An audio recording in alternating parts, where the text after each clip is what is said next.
1 Corinthians chapter 1, starting in verse 18. 1 Corinthians 1, starting in verse 18. So a really quick question before this for all of us is who or what do we put our trust in? And then I have one more scripture after this, but I'll read this first.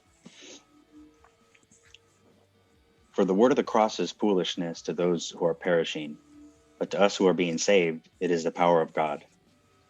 For it is written, I will destroy the wisdom of the wise, and the cleverness of the clever I will set aside. Where is the wise man? Where is the scribe? Where is the debater of this age?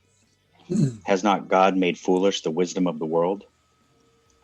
For since in the wisdom of God, the world through its wisdom did not come to know God, God was well pleased through the foolishness of the message preached to save those who believe.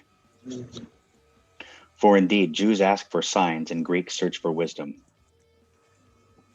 But we preach Christ crucified, to Jews a stumbling block and to Gentiles foolishness. But to those who are called, both Jews and Greeks, Christ, the power of God and the wisdom of God. Because the foolishness of God is wiser than men, and the weakness of God is stronger than men. So let's turn to 1 Samuel, verse 30. 1 Samuel 30.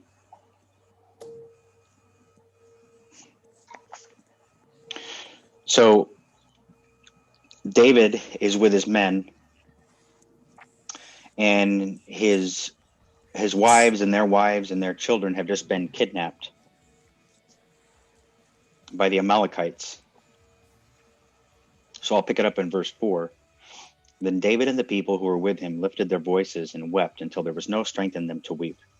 Now David's two wives had been taken captive, Ahinoam and the Jezreelites, and Abigail, the widow of Nabal, the Carmelite. Moreover, David was greatly distressed because the people spoke of stoning him. For all the people were embittered, each one because of his sons and his daughters. But David strengthened himself in the Lord his God. And so I chose this one as a parallel passage to 1 Corinthians 1:18, because that contrasted the message of the cross. It talked about that to those who are being saved, that it's the power of God unto salvation, but to everybody else it's foolishness. And anyone who's tried to preach the gospel, to share it either with friends or family, you've probably run into this by now, if it's been any length of time, that most people will reject it. So the question was, what do you put your strength in? What's your hope in? Is it alcohol, or is it pornography? Is it in our new president? Is it in our old president? Is it in human philosophy?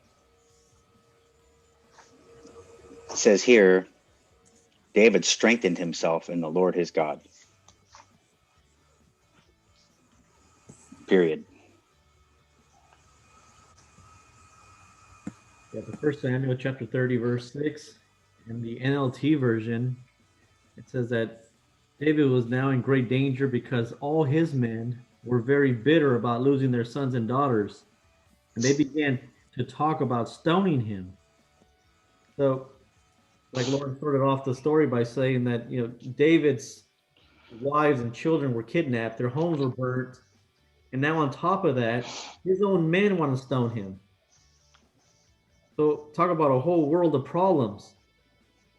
And I like the question he asked. He asked, who or what do you put your trust in? In this situation, what should David do? Should he go to his lawyers? Should he go call his friends on Facebook and say, hey guys, just pray for me? With nothing wrong with asking for prayer. But it just, who are you putting your trust in? Are you putting your trust in man, or are you putting your trust in God? Here we see that King David put his trust and his strength in the Lord. And it says at the end of this verse says, but David found strength in the Lord his God. And that's just it, that's fully trusting in the Lord, for everything, to fight Yeah. your battles, to comfort you, so that you may rejoice.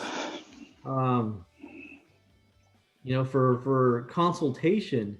What should I do, Lord? Should I go that way? Should I do this? Should I do that? It just We have the Bible, and that's why He talks to us through His Son, through the Holy Scriptures.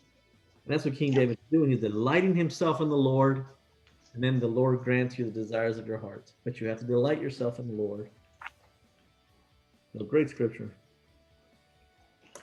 Well, yeah, verse 8, he asks, the David asked the Lord, what to do?